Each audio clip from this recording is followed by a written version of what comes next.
The Squeeze Momentum Indicator, created by LazyBear, is based on John Carter's volatility-driven TTM squeeze concept, which was outlined in Mastering the Trade.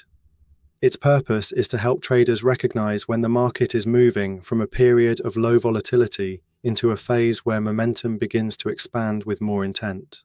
The indicator is based on the volatility squeeze concept often associated with John Carter's TTM squeeze.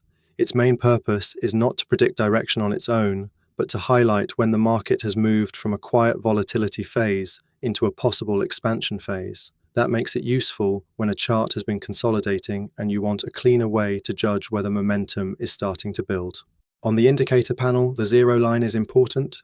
The crosses along this line show the squeeze condition. Black crosses mean the Bollinger Bands are inside the Keltner Channels, which signals a squeeze. In simple terms, volatility has compressed. Price may be moving sideways, candles may be narrowing, and the market is building pressure without yet confirming direction. When the crosses turn grey, the squeeze has released. This is where the indicator becomes more actionable because the volatility contraction has ended and momentum is starting to matter more.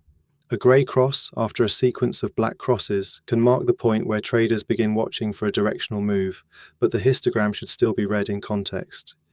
The histogram is calculated using a linear regression-based momentum method. Bars above the zero line show positive momentum, while bars below the zero line show negative momentum. Bright green bars indicate bullish momentum that is increasing. Darker green bars still sit above zero, but they show that bullish momentum is starting to weaken. Red bars below zero indicate bearish momentum that is increasing, while darker red or maroon bars show that bearish momentum is losing strength. This color change is one of the most useful parts of the indicator. A bullish squeeze release has more value when the first grey cross appears with the histogram already above zero and strengthening. A bearish release has more value when the histogram is below zero and expanding lower. If the squeeze releases but the histogram is flat, fading, or sitting close to the zero line, the signal is weaker and can easily turn into a false move. The default settings use a 20-period Bollinger Band calculation, a 20-period Keltner Channel calculation, and a Keltner multiplier of 1.5. The script also uses true range for the Keltner Channel range calculation by default. These settings give the indicator a balanced read across many markets, but they should still be checked against the time frame being used.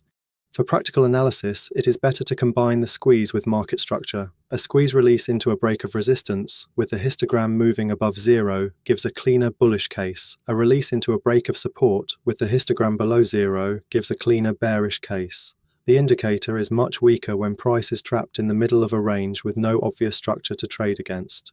It also helps to use a trend or strength filter. An ADX, moving average, VU up, or higher time frame bias can help separate a real expansion phase from a short burst of volatility that fails quickly. This is especially important because the indicator tells you when pressure is releasing, but it does not guarantee continuation.